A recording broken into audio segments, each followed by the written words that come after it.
Birçok noktada işçi hakkını arıyor, üretimden gelen gücünü kullanıyor. Manisa Soma'da maden işçileri de ayaklandı. Eynez bölgesinde faaliyet gösteren İmbat Madencilik'te işçiler eylem yaptı.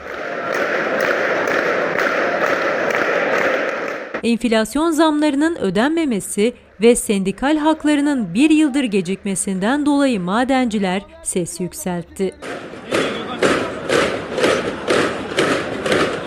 Gündüz vardiyasından çıkanlar ve işbaşı yapacak olan işçiler bir araya geldi, ödenmemiş hakların verilmesini istedi.